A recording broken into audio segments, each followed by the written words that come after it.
आकाशवाणी लखनऊ से प्रस्तुत है प्रादेशिक समाचार।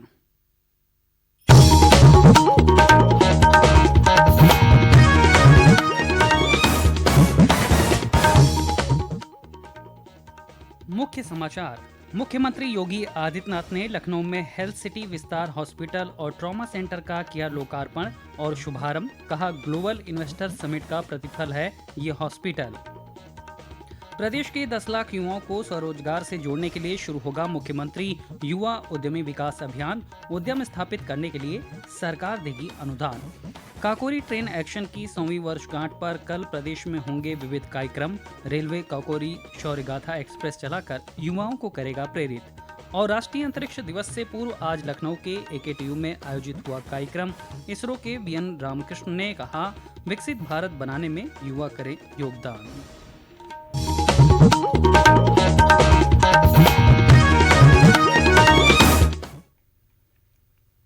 नमस्कार, प्रदेश के समाचारों के साथ मैं शैलेंद्र।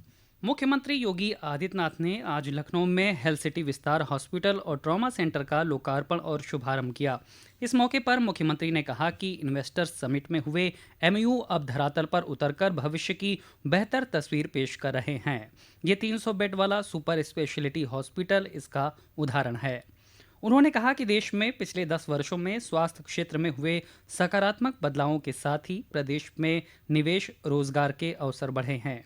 वर्ष 2022 में इन्वेस्टर समिट के दौरान ही हॉस्पिटल को लेकर MOU हुआ था और 200 करोड़ रुपए की लागत से रिकॉर्ड समय में इसका निर्माण कर इसे जनता को समर्पित कर दिया गया है।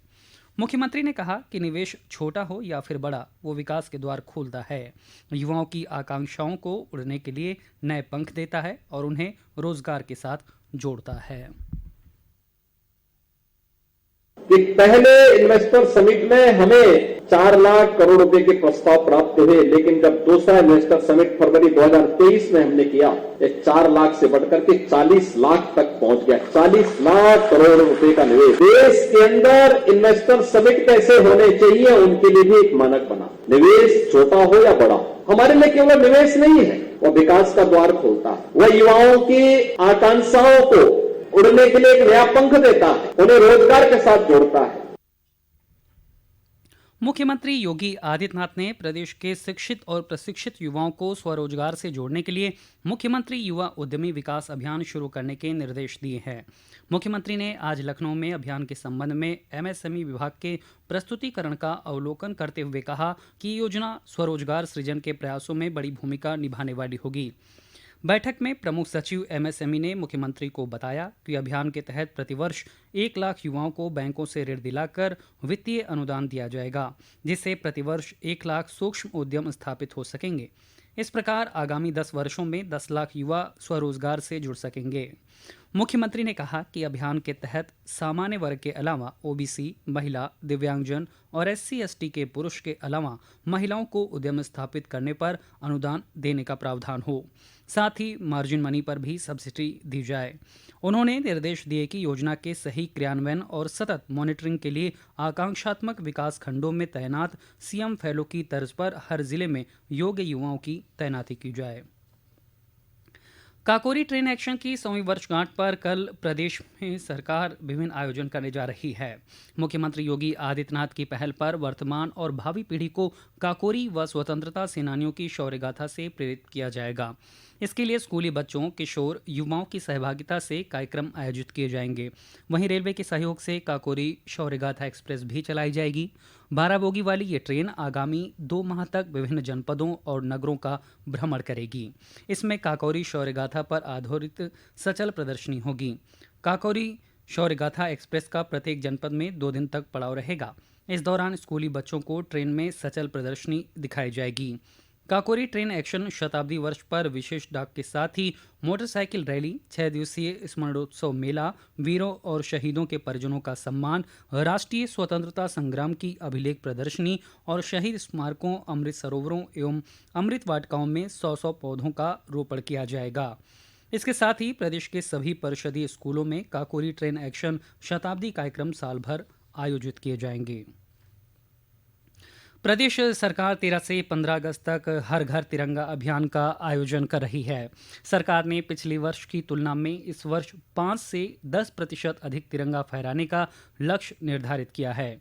वर्ष 2023 में प्रदेश के अंदर 4 से 5 करोड़ तिरंगे फहराए गए थे, तो वहीं इस बार ये लक्ष्य 4 से 75 करोड़ रखा गया है। मुख्यमंत्री योगी आदित्यनाथ ने इसको लेकर निर्देश जारी किए हैं। उधर पीलीभीत के आर्य कन्या इंटर कॉलेज में आज हर घर तिरंगा अभियान के तहत स्लोगन लेखन प्रतियोगिता का आयोजन किया गया। ये समाचार आप आकाशवाणी लखनऊ से सुन रहे हैं। ताज़ा समाचार जानने के लिए आप हमारी वेबसाइट newsonair.gov.in पर लॉगिन कर सकते हैं। इसके साथ ही आप प्रादेशिक समाचारों का ये बुलेटिन हमारे YouTube channel news on AIR Lucknow पर भी सुन सकते हैं। प्रादेशिक समाचारों के इस बुलेटिन में आपका फिर से स्वागत है। राष्ट्रीय अंतरिक्ष दिवस से पहले आज लखनऊ के डॉक्टर एपीजे अब्दुल कलाम प्राविधिक विश्वविद्यालय में अंतरिक्ष प्रदर्शनी आयोजित की गई।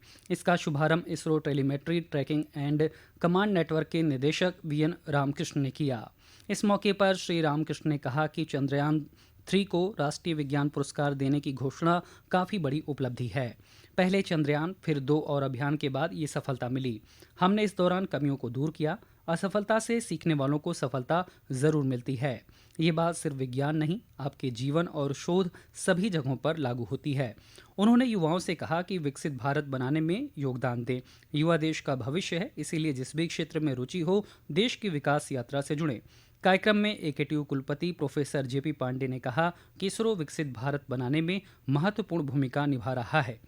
एकेटीयू में आयोजित प्रदर्शनी में विभिन्न स्कूलों के 1200 छात्रों ने हिस्सा लिया। इसमें सिटी मॉन्टेसरी स्कूल पहले, दिल्ली पब्लिक स्कूल दूसरे और लखनऊ पब्लिक स्कूल तीसरे स्थान पर रहा। वक्फ संशोधन विधेयक 2024 को संयुक्त संसदीय समिति को भेज दिया गया है। अल्पसंख्यक कार्य मंत्री किरण रिजिजू ने लोकसभा में विधेयक पेश करते हुए कहा कि सरकार प्रस्तावित कानून की आगे की जांच के लिए तैयार है। उन्होंने कहा कि केंद्र सरकार के पास इस विधेयक के बारे में छिपाने के लिए कुछ भी नहीं है। केंद्रीय कोयला मंत्री किशन रेड्डी ने लोकसभा को बताया कि भारत ने वित्त वर्ष 2024 के दौरान 997 मिलियन टन से अधिक कोयला उत्पादन कर एक साल में अब तक का सबसे अधिक उत्पादन किया है। इससे कोयले की कमी की चिंता दूर हो गई है।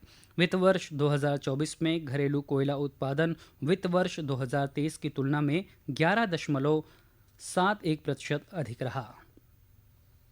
अयोध्या के सावन मास का प्रसिद्ध मणिपर्वत मेला कड़ी सुरक्षा के बीच शुरू हो गया है। बड़ी संख्या में दूर दूर से आ रहे श्रद्धालु मणि भगवान का दर्शन कर पूजा अर्चना कर रहे हैं।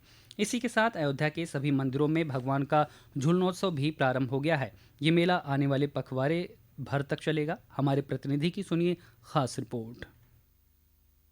श्रावण शुक्ल तृतीया पर कल शाम अयोध्या के ऐतिहासिक मणिपर्वत स्थल से पखवाड़े भर चलने वाला सावन झूला मेला शुरू हो गया। मणिपर्वत स्थल पर प्रमुख मंदिरों से सिया और राम के चल विग्रह और स्वरूप रथों पर सुशोभित होकर आए, तो कनक भवन के कनक बिहारी जू कहारों के कंधे पर सवार होकर पहुंचे। साथ चल रहे संत, धर्माचार्य और भक्त वाद्य यंत्रों की धुन पर थिरकते और धार्मिक जयघोष करते चल रहे थे। मेला स्थल पर वैदिक रीति से पूजन के बाद विग्रहों को विशालकाय वृक्षों पर पड़े झूलों पर सुशोभित कर दिया गया और फिर श्रद्धालुओं ने भगवान के विग्रह को झूला झुलाकर और मधुर उपासना के गीत से भक्तिमय वातावरण सृजित कर दिया। तन्मय सोनी, आकाशवाणी समाचार, अयोध्या।